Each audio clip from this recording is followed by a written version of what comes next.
amigos y bienvenidos nuevamente a la serie Fundamentos de la Fe. Soy Dalia Dincy. Hola, muy buenas noches, soy Raúl Lozano y tengo el placer de extenderles también una cordial bienvenida a este espectacular programa.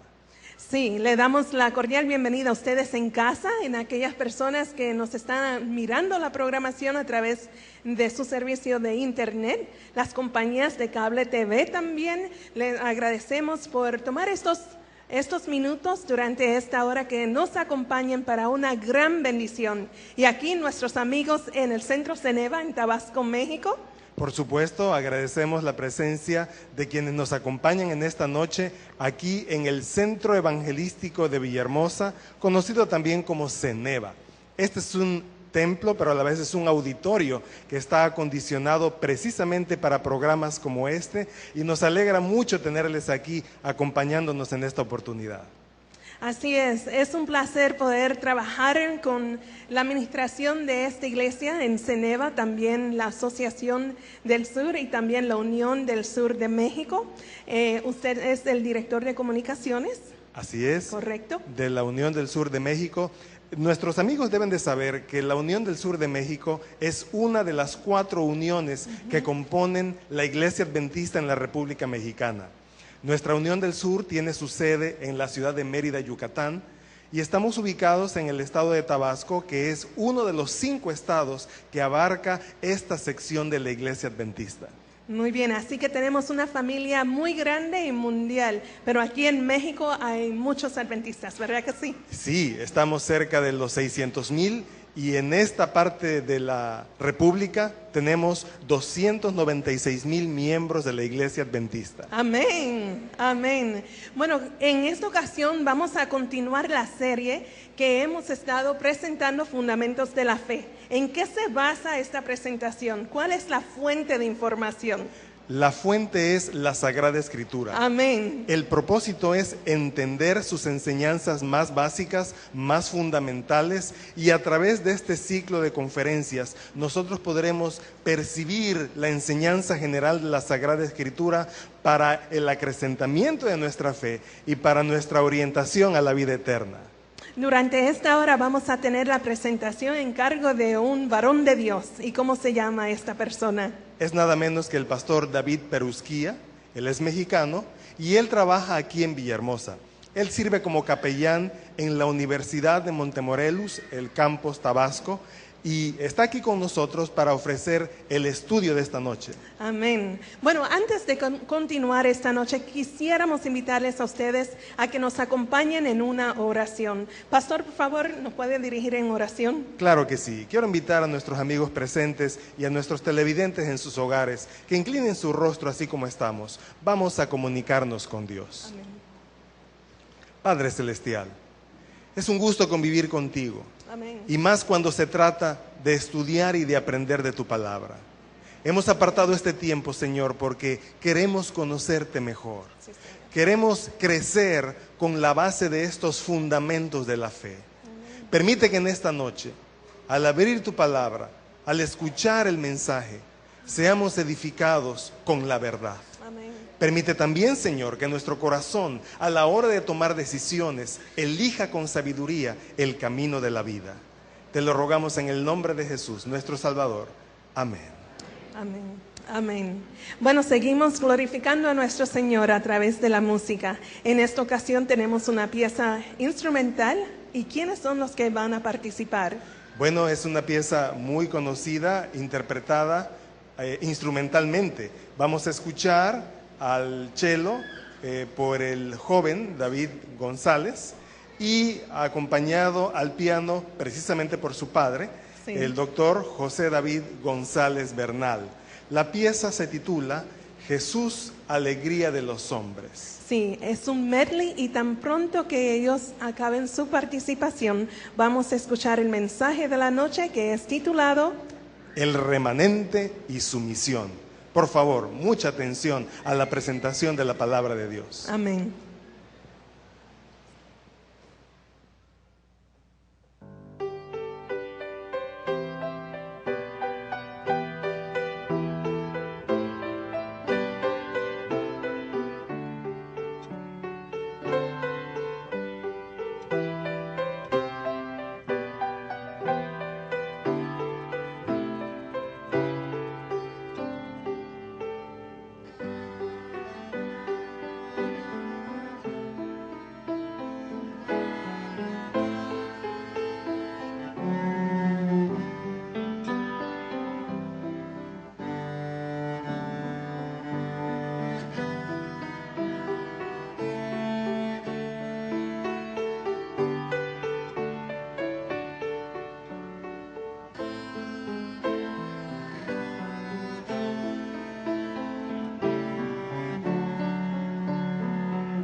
Tengan todos muy buenas noches.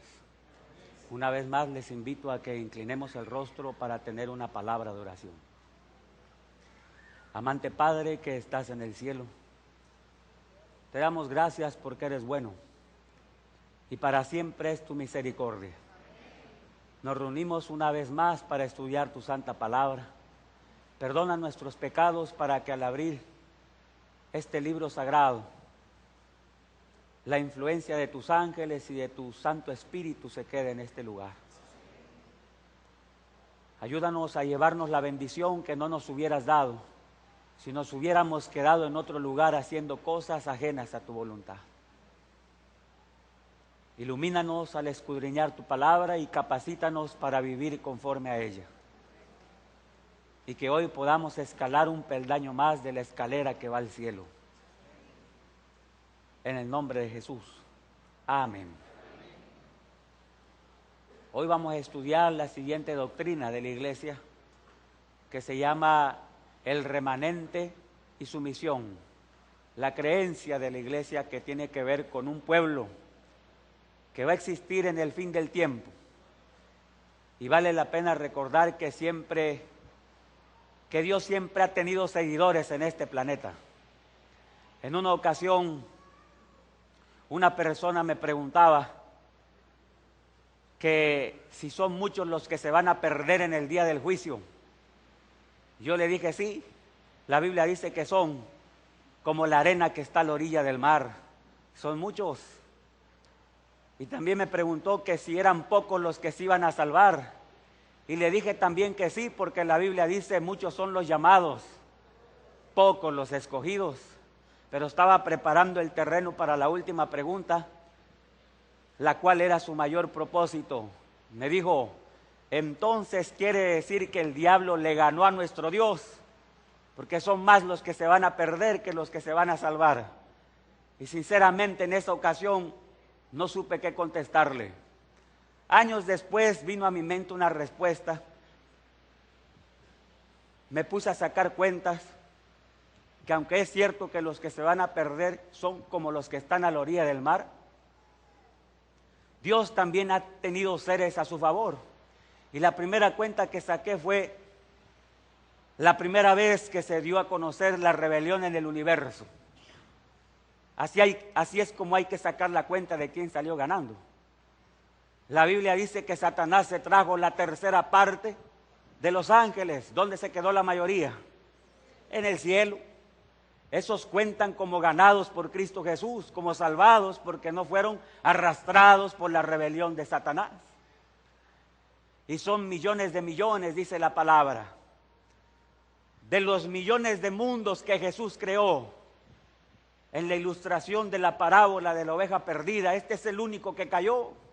Y los otros millones de mundos que nunca transgredieron los mandatos de Dios, están salvados para siempre.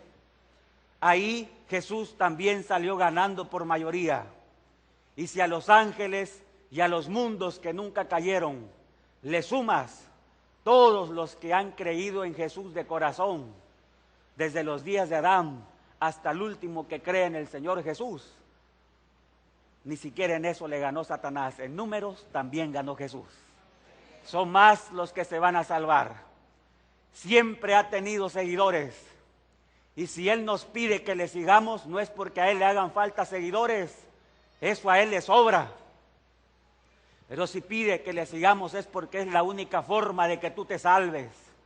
Y porque si no le sigues a Él, automáticamente vas a adorar a Satanás. Y en esta hora vamos a ver que si Él tuvo pueblos en todas las edades, habrá un pueblo en el tiempo del fin que se le conoce como el resto, la descendencia de la mujer, el remanente. Y vamos a estudiar en el libro de Apocalipsis, capítulo 12, verso 17. Vamos a abrir la palabra de Dios en esta cita.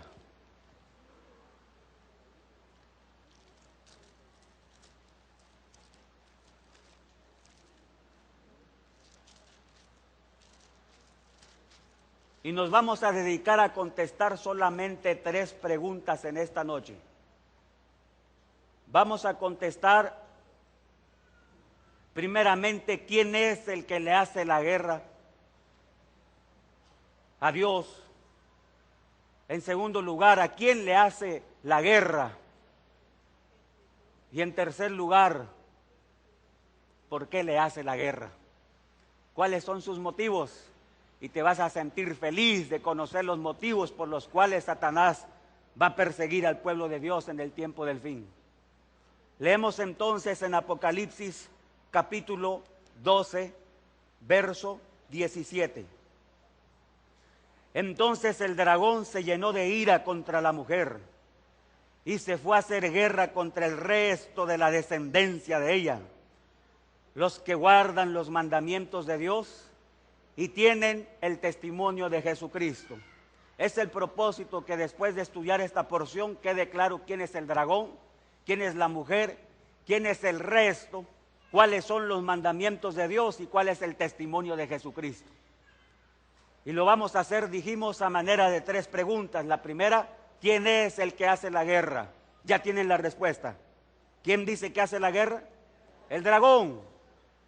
Pero ¿quién es el dragón? Ahí mismo en el verso 9, vean cómo dice: y fue lanzado fuera el gran dragón, la serpiente antigua que se llama Diablo y Satanás, el cual engaña al mundo entero, fue arrojado a la tierra y sus ángeles fueron arrojados con él. Cuando ven la palabra dragón en la Biblia se trata del diablo. Y ya dijimos que desde que él se rebeló, dedicó toda su inteligencia maestra a oponerse a todo lo que sea creación de Dios y sobre todo a oponerse al progreso espiritual de cualquier individuo en este planeta o de cualquier pueblo. Su oposición la podemos ver en ejemplos muy sencillos. Cuando hay una campaña evangelística y empiezan a pasar con su motocicleta enfrente para arruinarnos con el ruido, eso es obra de Satanás que se está oponiendo. O cuando el vecino le sube todo volumen a su aparato, es oposición satánica para que no prospere la predicación de la palabra.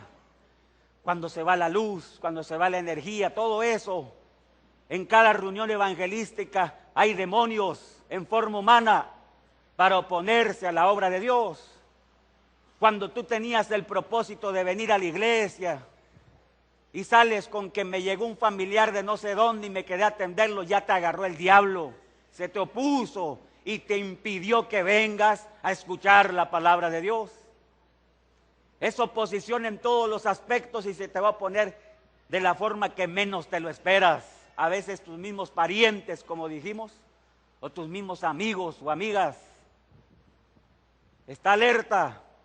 Él sabe lo que va a predicar el pastor en esta noche. Y si sabe que Dios podría tocar tu corazón, porque de eso estás seguro, el diablo sabe que siempre que la mente humana se expone a la palabra de Dios, se va a llevar algo bueno. El Espíritu Santo puede tocar tu corazón. Y por eso Él va a hacer hasta lo imposible porque no vengas a escuchar la palabra. Y aun cuando viniste, aquí mismo va a tratar de distraerte haciéndote plática por algún demonio en forma humana que esté aquí. Es oposición en todos los aspectos. Cuando alguien se va a bautizar, me ha tocado. En mi primer distrito estaba contento porque iba a bautizar a unas personas. En ese tiempo estábamos en enero y yo solo llevaba 6 bautizados. Ya había pasado octubre, noviembre, diciembre, enero, yo solo tenía 6 bautizados. Y muchos de mis compañeros ya habían alcanzado su blanco en las campañas de enero. Y esa vez me dio felicidad porque se iba a bautizar una pareja que tenía que casarse. Pagaron en Hacienda el asunto para la boda, pusieron la fecha para la boda. Se iban a casar por lo civil, ya vivían juntos. La boda iba a ser un jueves y el sábado iba a ser el bautismo. Y una muchacha que vivía con ellos del país de Honduras se iba a bautizar junto con ellos. Un día antes de la boda tuvieron un pleito muy feo, donde la señora le estrelló un sartén al señor en la cabeza, donde él la estaba ahorcando. Y como cuando se pelean, dicen las señoras, me voy con mi mamá, se fue con su mamá. Y al otro día en el registro civil no llegó nadie para casarse. Por lo tanto ya no se casaron y por lo tanto ya no se bautizaron el sábado. Cuando el diablo ve que ya estás a punto de bautizarte, es cuando más va a trabajar para oponerse. No le gusta que te pases del bando de Dios. Es el adversario el que hace la guerra en todos los aspectos. Y la muchacha, cuando vio la bronca, la que se quería bautizar junto con ellos, cuando vio que se pelearon y se separaron, tampoco se quiso bautizar. ¿Cómo me dio tristeza? Eran los únicos que tenía y ya nos iban a bautizar.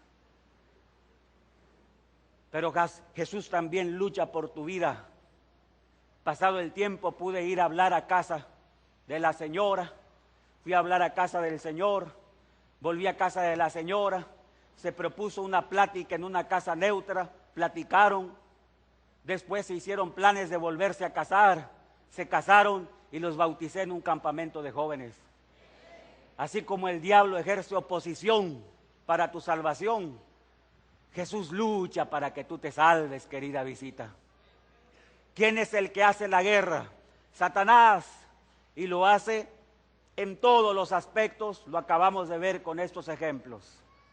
¿Cuál iba a ser la pregunta número 2? ¿A quién le hace la guerra? Dice la palabra, se fue a hacer guerra en contra, se llenó de ira contra la mujer y le hizo guerra a la mujer. Apocalipsis es un libro simbólico y en la Biblia varias veces Dios se refiere a su pueblo bajo la figura de una mujer. Y nada más porque me encanta ese relato, les voy a llevar a que leamos en Ezequiel capítulo 16 para demostrar esto, pero no pierdan Apocalipsis 12, 17. En Ezequiel capítulo 16 tal vez sea la figura más contundente, donde Dios compara a su iglesia con una mujer. Pero noten, cuando su iglesia era fiel, cuando su pueblo era fiel, la comparaba con una mujer pura, virgen, fiel a su marido. Pero cuando la iglesia era infiel, adulteraba con dioses ajenos, entonces a eso él le llamaba fornicación espiritual, le llamaba adulterio, una mujer adúltera, porque se había corrompido, porque se había ido tras otros dioses. Por eso él puso la comparación en una ocasión, cuando dice, si la mujer se fuere de su casa con otro individuo, ¿el marido volverá a ella más? ¿No será del todo la tierra contaminada? Qué difícil es que cuando una mujer se va con otro y se arrepiente, el marido la reciba después de haber cometido adulterio. Y Dios usaba esa figura para decirle por medio del profeta Jeremías a su pueblo, tú pues has fornicado con muchos amigos, mas vuélvete a mí, dice Jehová de los ejércitos. Él te recibe aunque hayas adulterado con dioses ajenos.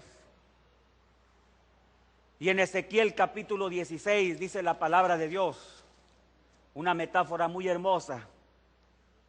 Vino a mí palabra de Jehová diciendo, hijo de hombre, notifica a Jerusalén sus abominaciones y di, así ha dicho Jehová el Señor sobre Jerusalén, tu origen, tu nacimiento es de la tierra de Canaán, tu padre fue amorreo y tu madre Tea, y en cuanto a tu nacimiento, el día que naciste no fue cortado tu ombligo, ni fuiste lavada con aguas para limpiarte, ni salada con sal, ni fuiste envuelta con fajas.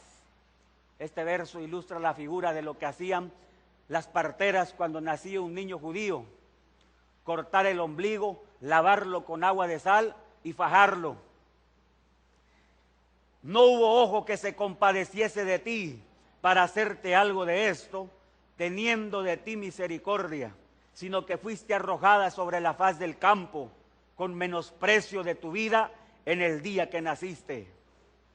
Y yo pasé junto a ti y te vi sucia. Noten que todas las palabras que se refieren al pueblo son del sexo femenino.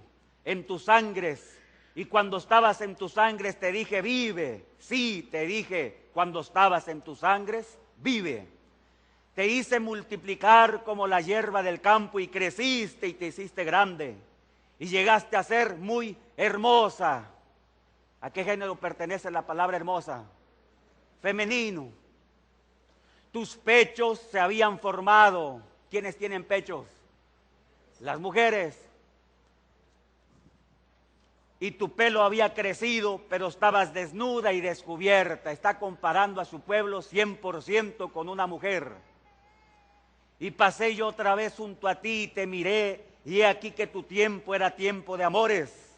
Y extendí mi mano sobre ti y cubrí tu desnudez y te di juramento y entré en pacto contigo, dice Jehová el Señor, y fuiste mía, la figura del matrimonio, marido y mujer. Te lavé con agua y lavé tus sangres de encima de ti y te ungí con aceite. Y te vestí de bordado, te calcé de tejón, te ceñí de lino y te cubrí de seda. Te atavié con adornos y puse brazaletes en tus brazos y collar en tu cuello. Utiliza la figura de una novia ataviada para la boda. Puse joyas en tu nariz y zarcillos en tus orejas y una hermosa diadema en tu cabeza. Así fuiste adornada de oro y de plata y tu vestido era de lino fino, seda y bordado. Comiste flor de harina, de trigo, miel y aceite y fuiste hermoseada en extremo. Prosperaste hasta llegar a reinar. Y salió tu nombre entre las naciones a causa de tu hermosura, porque era perfecta a causa de mi hermosura que yo puse sobre ti, dice Jehová el Señor. Este es el pasaje poético que expresa cómo Dios ve a su pueblo como una mujer. Y los pueblos de todos los tiempos vienen a formar parte de esta mujer. Entonces Él hace la guerra en contra del pueblo de Dios de todos los tiempos. ¿Y cómo la hace? Satanás es el más desgraciado, sanguinario que puedas conocer. No se tiente el corazón para matar. Y voy a hablar específicamente de personas que fueron mártires de Jesucristo, que murieron en manos de envidiosos, porque no podían refutar las verdades que defendían por la palabra de Dios. Un ejemplo, Abel. Abel recibió la guerra de Satanás cuando lo mató su hermano Caín. Otro ejemplo, Juan el Bautista. ¿Por qué fue muerto Juan el Bautista? Porque reprendía el pecado de Herodes con Herodías, y eso no le gustaba a su mujer, y aprovechando una fiesta y un voto loco que hizo el rey, le dijo a su hija, pídele que te traiga en un plato la cabeza de Juan el Bautista, y ninguno de los que estaban en esa fiesta se atrevió a defender la causa de Juan el Bautista, aunque sabían que era inocente. Así es la hazaña del diablo contra los hijos de Dios, que guardan y promueven sus mandamientos. También tenemos el caso de Esteban, que fue apedreado, el caso de Jacobo, que fue decapitado. En época de la Roma imperial, Nerón también masacró a muchos cristianos. Dice la historia que los envolvían en pieles de animales y los echaban en los circos romanos para que fueran devorados por las fieras. O también los envolvían para hacerlos antorchas humanas. Nerón hizo esto en contra de muchos cristianos. Así es como el diablo ha hecho la guerra a aquel que se atreve a vivir piamente o del lado de Dios. De hecho, el apóstol Pablo dijo que todos los que quieran vivir piadosamente padecerán persecución. Segunda de Timoteo 3:12, ahí dice el apóstol Pablo. El apóstol Pedro fue crucificado, dice la historia, de cabeza por amor al Señor Jesús. Y cuando lo iban a crucificar, tuvo una petición muy hermosa, diciendo, no merezco morir como Él, a mí que me crucifiquen de cabeza. El apóstol Pablo fue decapitado por causa del testimonio de Jesucristo también. Así es como Satanás ha hecho siempre la guerra. Juan Hus quemado en la hoguera. Pero hay una historia en la cual me quiero detener un poco más. en España, estaba un señor llamado Herrezuelo y su esposa se llamaba doña Leonor, joven de 24 años y hermosa, dice la historia. Y a don Herrezuelo lo condenaron por el motivo que se condenaron a muchos mártires, por predicar la palabra de Dios, por ganar conversos a las doctrinas de la Reforma. A su esposa también la apresaron y ella estuvo encerrada en la cárcel varios años. Y al ver las paredes negras del calabozo, la esposa se echó para atrás. Al ser separada de su esposo, se echó para atrás. Y adivinen qué hizo. Negó la fe de Jesús. O sea, con tal de que no sufriera, con tal de que no la mataran, en algún momento declaró que rechazaba todas las doctrinas de la Biblia y su creencia en Jesús con tal de salvar su vida. Más o menos como dijo Pedro, no conozco al tal hombre, negar a Jesús. Y el día que iban a quemar a su esposo, a ella la llevaron para ver la ejecución. Y cuando su esposo caminaba hacia el lugar donde iba a ser quemado, no le dolió tanto los insultos de sus ejecutores, ni las llamas que lo iban a devorar. Le dolía el saber que su esposa no se atrevió a dar la vida por causa de Jesús. Eso le dolió en su corazón. Pero los que fueron testigos dicen que murió valientemente, firme en su fe, no desistió de la fe de Jesús. Y doña Leonor, cuando vio eso, cuando reaccionó que había causado dolor a su marido por haber negado la fe de Jesús, cambió de parecer y otra vez se pronunció del lado de Cristo Jesús. Y la metieron a la cárcel otra vez 8 años, pero ahora sí se mantuvo firme del lado de Cristo Jesús y al final, adivina qué le pasó. A ella también la quemaron en la hoguera. Y un poeta español escribió una frase muy hermosa que decía acerca de estos esposos, infelices esposos, pero me imagino que infelices se los decía de cariño.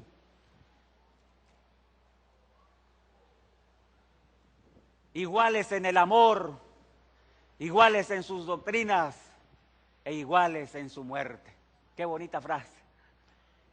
Así es como Satanás ha atacado a la iglesia a través de todos los tiempos. Y si a nosotros nos tocó vivir el fin de los días, no consideres esta situación como algo que no te podría pasar. Te podrían separar de tu esposo, de tu esposa, de tus hijos. Pero la historia atestigua que aún niños se atrevieron a dar la vida por causa de Cristo Jesús. Y quiero decirte algo en esta noche. Lo mismo que Jesús le dijo a Pedro. He rogado por ti que tu fe no falte. Y ojalá que no nos falte la fe por si nos tocara pasar una prueba similar. ¿Quién hace la guerra? Satanás. ¿Contra quién la hace? Contra la iglesia. Pero no le va a ir bien a los que hicieron esa guerra. En Estados Unidos, cuando alguien mata a un policía, un día me enteré de esta historia. Cuando trabajaba en un lugar que se llama Taller de Escritores, se trataba de reclutar guiones y el dueño de ese taller daba un premio al mejor guión y lo promovía en los mejores estudios de Hollywood para ver si se hacía una película de esa historia y aparte le regalaban $500 al ganador de ese concurso. Y ahí yo me enteré de la historia, de una historia que ganó los $500.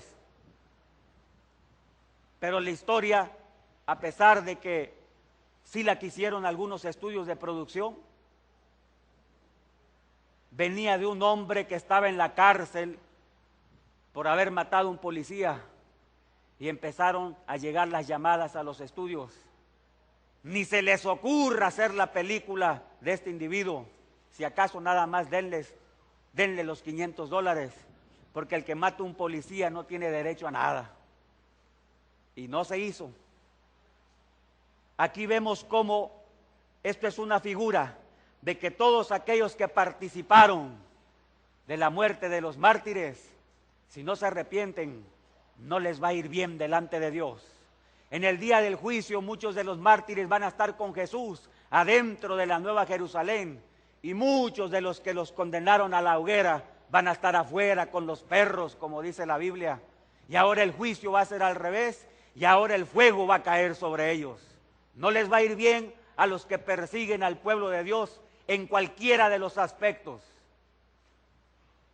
A los maridos que fueron un estorbo para que su mujer se convirtiera, o siempre estuvieron fastidiando y nunca se convirtieron, influyeron para que sus hijos no se acercaran a Jesús, no les va a ir bien en el día del juicio. Su influencia satánica fue anotada en los libros del cielo. No conviene oponerse a Dios, y Él dice: mejor hagan conmigo paz, arrepiéntanse, porque no le va a ir bien al que estorba o al que se opone o que mata a un seguidor de Jesús. La Biblia dice en el Salmo 116, 15: de gran estima es a Jehová la muerte de sus santos. Otra versión dice bien hermoso: a Jehová le da mucha tristeza que mueran sus amigos.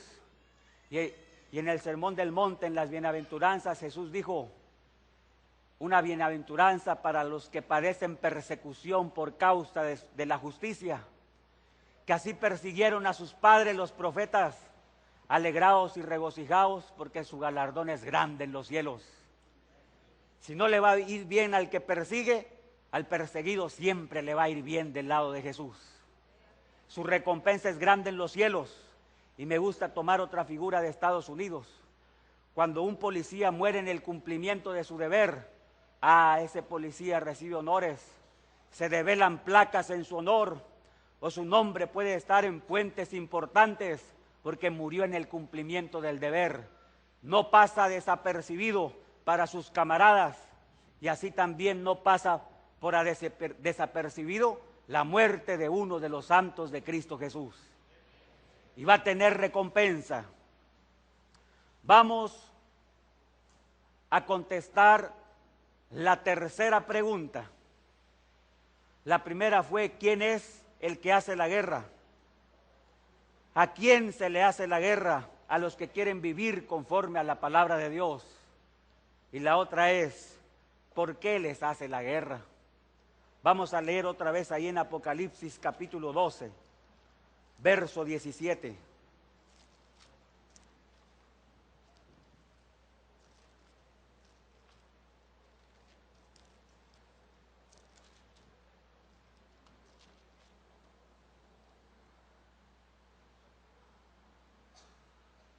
Dice la palabra de Dios que Satanás se llenó de ira contra la mujer y se fue a hacer guerra contra el resto de la descendencia de ella. Vamos a analizar primeramente la palabra descendencia. Curiosamente, la palabra que aparece traducida como descendencia, en griego es una palabra que suena así: espermatos. Puede significar simiente, descendencia, y de ahí viene la palabra espermatozoide. Y uno de los motivos por los cuales el diablo persigue a la iglesia tiene que ver con cosas de ser el espermatos de Cristo Jesús. Nota que él hace guerra contra la mujer, pero primero, cuando la mujer dio a luz al hijo varón, a Cristo, cuando Cristo nace del pueblo de Dios, él hizo la guerra contra el hijo primeramente, y el hijo fue arrebatado para Dios y para su trono, dice la Biblia. Lo quiso matar desde que nació, cuando persiguió a los niños por medio de Herodes, y no pudo. Lo atacó también en el desierto, lo quiso que se perdiera, presentándole tentaciones para que lo adorara. Lo persiguió también en la cruz del Calvario y lo torturó para ver si renunciaba al plan de salvarnos, para ver si pecaba renegando. Y entonces Jesús también se hubiera quedado perdido para siempre, pero no lo logró. Y entonces, como no pudo destruir a Cristo, se desquita con su iglesia, se desquita con la descendencia de Jesús, se desquita con el espermatos de Jesús. Y una de las características de un espermatozoide humano es que el espermatozoide que fertiliza el óvulo, el espermatozoide lleva en sí los rasgos del dueño. Los rasgos que van a generar que se parezca al papá en cierto grado. Ahí van. Y esta es una figura muy hermosa. Cuando la Biblia utiliza esa palabra, que Satanás se aira contra el espermatos, contra la descendencia de la mujer, que es la misma descendencia de Cristo, porque llevas el ADN de Jesús. O en otras palabras, porque tus rasgos son como los de Jesús, en cierto modo, al convertirte como seguidor de Jesús, y por eso te va a odiar hasta el fin. Te pareces al Hijo de Dios que tanto odia en muchos aspectos. Número 1, porque fuiste creado a la imagen de Dios. Número 2, porque fuiste redimido por la sangre del Hijo de Dios. Y número 3, cuando te bautizas, no solamente de por sí llevabas los rasgos de Jesús, porque fuiste creado a imagen de Él, sino que cuando Él te empieza a transformar, más vas a parecerte a Jesús. Por eso te odia, porque llevas el ADN, porque llevas los rasgos de Jesús, y a Él lo odia con todo su corazón, y se desquita. Como no pudo con Él, ahora toda su ira la descarga sobre sus hermanitos, sobre los que llevan el espermatos de Cristo Jesús, sobre los que llevan los rasgos de Jesús en todos los aspectos de su vida. Por eso es que los persigue. Razón como inciso A. ¿Por qué otra razón? Otra razón interesante, dice, guardan los mandamientos de Dios. Esta es una muy buena. Leía un artículo en internet donde atacan este versículo y dicen que cuando Juan dice, los que guardan los mandamientos de Dios, no se refiere a los 10 mandamientos como dicen los adventistas. Hoy tú y yo vamos a demostrar con la Biblia que sí se refiere. El argumento que utilizan ellos es que la palabra griega para mandamientos aquí en este verso es entolás. Y que según el apóstol Juan, cuando él usa entolás, se refiere solamente a los mandamientos del Nuevo Testamento, cuando Jesús dijo, por ejemplo, les doy un mandamiento nuevo, que se amen unos a otros, pero insisten en que esta palabra no se refiere a los 10 mandamientos, según, porque cuando Juan habla de la ley de Dios, de los 10 mandamientos, utiliza otra palabra griega que es nomos, ley. Eso es completamente falso. Esa interpretación es falsa en decir que cuando la Biblia dice entolás son mandamientos del Nuevo Testamento y que cuando dice nomos es la ley del Antiguo. ¿Cómo lo sabemos? Por un experimento sencillo y está en una historia muy conocida. Vamos a leer en el libro de San Mateo capítulo 17 y no pierdan Apocalipsis 12. Y los que lean esa página, con esto van a poder hacer frente, por si quieren escribir, a que reconsideren su posición. En San Mateo capítulo 19 hay una declaración hermosísima para probar que cuando Juan en Apocalipsis dice que el pueblo guarda los mandamientos de Dios, tiene que ver con los 10 mandamientos. En la historia del joven rico, dice Mateo capítulo 19, verso 16. Entonces vino uno y le dijo, maestro bueno, ¿qué bien haré para heredar la vida eterna? Nota que el contexto es la vida eterna. Él le dijo, ¿por qué me llamas bueno? Ninguno hay bueno sino uno, Dios. Mas si quieres entrar en la vida, ¿qué tenía que hacer? Guarda los mandamientos. Y adivina qué palabra se utiliza aquí en el griego. Entolás, la misma que aparece en Apocalipsis 12, 17. Y cuando algún individuo dice que entolás no quiere decir los 10 mandamientos, está equivocado, porque en esta ocasión, cuando Jesús dice guarda los entolás, guarda los mandamientos, por si te quedaba duda a qué se refiere entolás aquí, a qué se refiere mandamientos, ¿qué dice el verso 18? Les dijo cuáles, y Jesús le dijo, no matarás, no adulterarás, no hurtarás, no dirás falso testimonio, honra a tu padre y a tu madre. ¿En dónde están esos mandamientos? En los 10 mandamientos. Entonces en Tolás fielmente se refiere a los mandamientos que tienen que ver con la ley de Dios dada en el monte Sinaí, de acuerdo a las palabras de Jesucristo en este pasaje. Volvamos a Apocalipsis 17. Por lo tanto, cuando Juan dice que el remanente es el espermatodos de Jesús, y eso hace que se despierte más el odio de Satanás, los odia también porque promueven los 10 mandamientos, porque defienden la ley de Dios. Ese es otro motivo por el cual Satanás siempre va a atacar a los que defienden los mandamientos, y no solo los del Nuevo Testamento, también del Antiguo, exactamente la ley de Dios de 10 mandamientos dada en el monte Sinaí, incluyendo el sábado. Por eso ves que siempre los que quieren ser fieles en el sábado encuentran oposición, que los corren de su trabajo o pierden una carrera. Pero nunca he escuchado que alguien pierda una carrera o un trabajo por querer ser fiel guardando el domingo. ¿Por qué será que siempre los que quieren ser fieles en el sábado enfrentan esas dificultades? Respuesta: porque Satanás ataca lo verdadero y él sabe que el domingo no es el día del Señor. Por eso, ¿para qué se preocupa por eso? Pero el que quiere ser fiel en cuanto a los mandamientos de Dios y promoverlos por todos los medios, a ese sí lo va a atacar. Y así va a ser hasta el fin del tiempo. Los odia porque llevan el espermatodos de Jesús y porque exaltan los entolás de Jesús o los mandamientos de Jesús, tanto del Nuevo como del Antiguo Testamento. ¿Te das cuenta por qué Él está irado contra este remanente?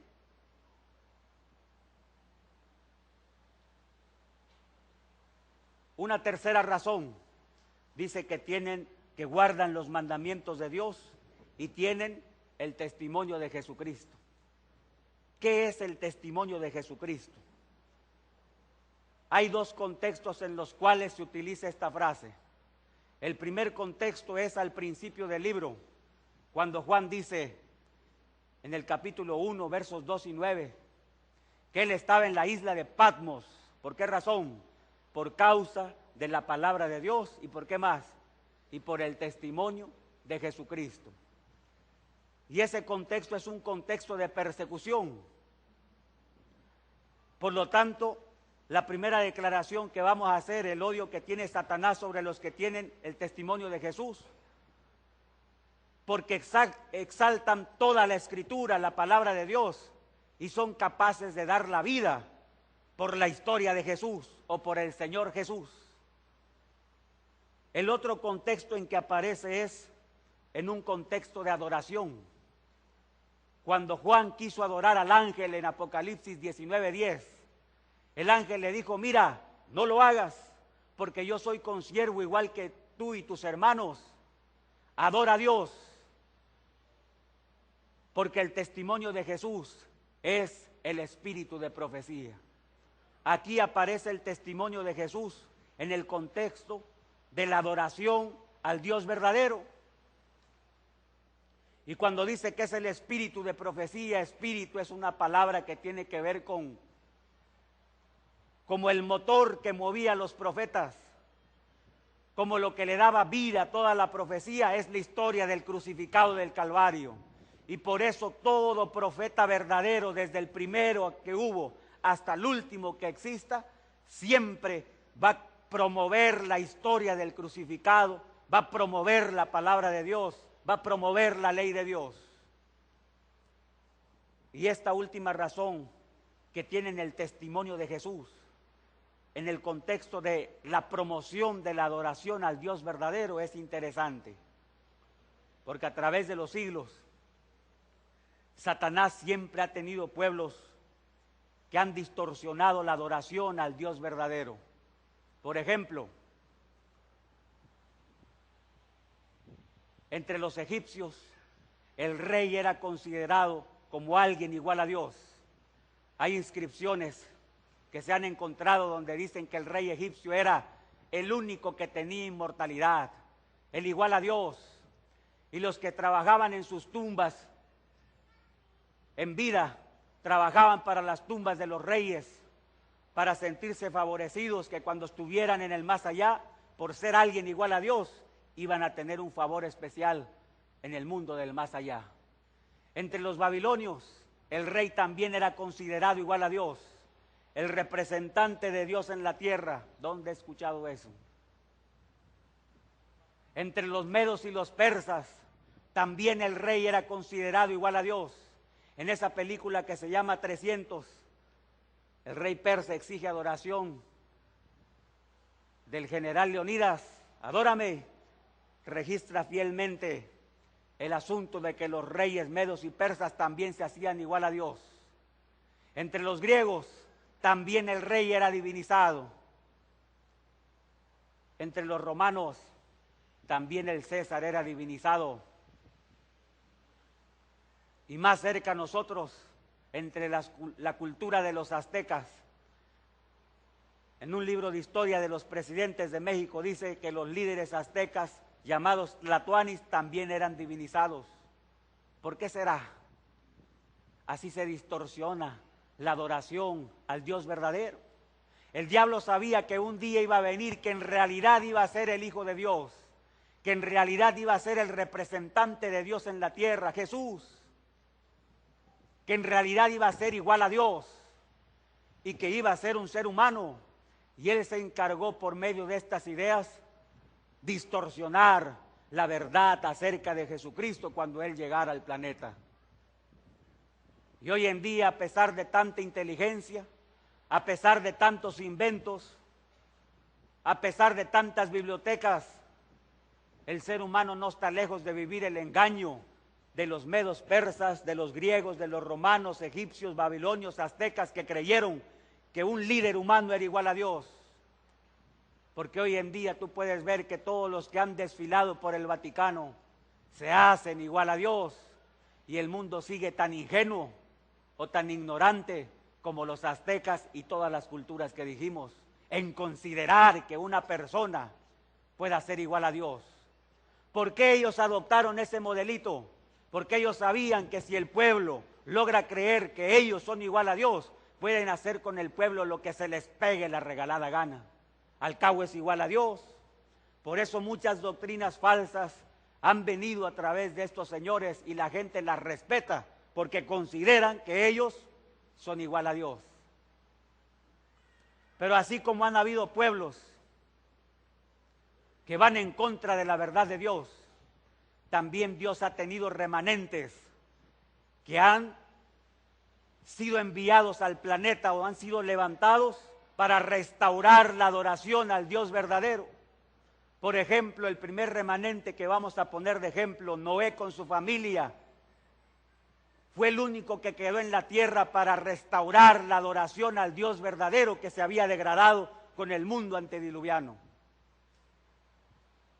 Y es curioso que en días de Noé ya estaba la figura del santuario, con el altar que edificó sacrificando animales limpios, símbolo del sacrificio de Jesús que un día iba a venir.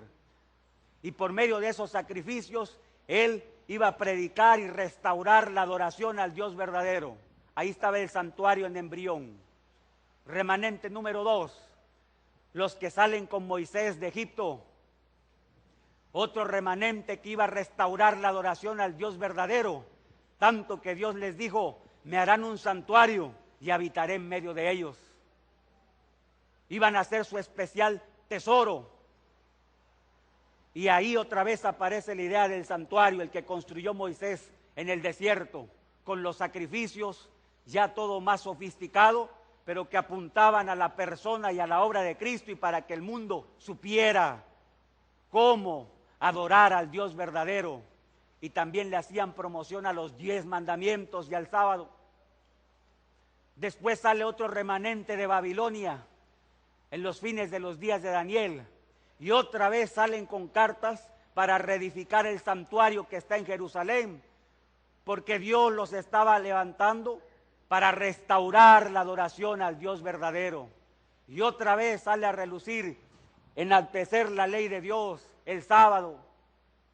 Y ahí está otra vez la idea del santuario, pero ya no el de el de Moisés en el desierto, sino que ahora era el templo de Salomón en ruinas que iban a reedificar.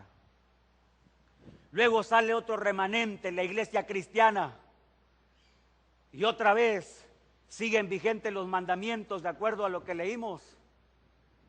Y otra vez la idea del santuario para restaurar la adoración al Dios verdadero. Pero ya no es el altar de Noé, ya no es el que hizo Moisés en el desierto, ya no es el templo de Salomón, ahora es el santuario en los cielos con Jesucristo en la primera parte de su ministerio.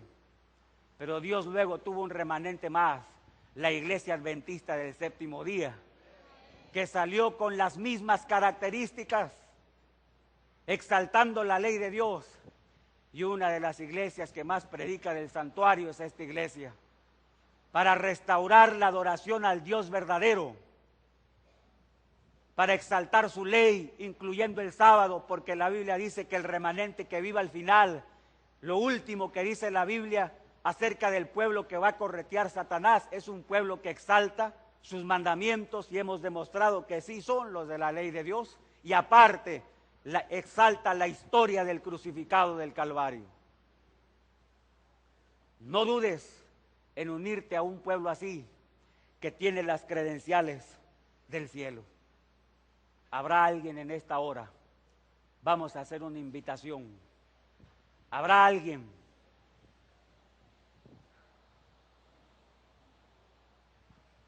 que es de otra religión, pero en esta hora quisiera unirse al remanente de Dios para empezar a exaltar la historia del crucificado, sus 10 mandamientos como debe ser, como distintivo del pueblo que va a vivir al fin, incluyendo el sábado como día de reposo. ¿Habrá alguien que quiera decir, yo me quiero unir a este pueblo? Te invito a que te pongas de pie y vengas aquí para hacer una oración especial. Si hay alguien así, no te sientas mal. No dudo que Dios te haya guiado ahí donde tú estás y que sinceramente buscabas a Dios. Pero Dios siempre se preocupa por dar más luz. Y si era la única luz que tú tenías,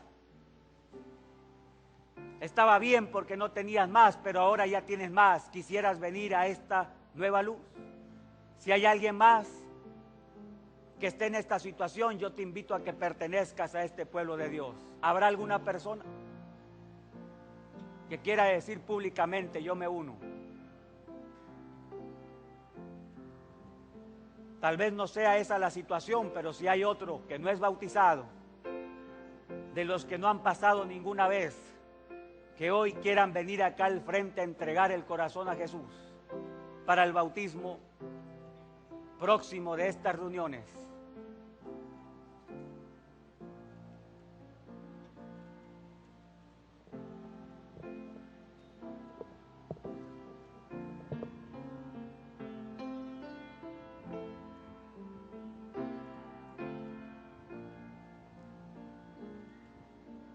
Bueno, seguimos esperando.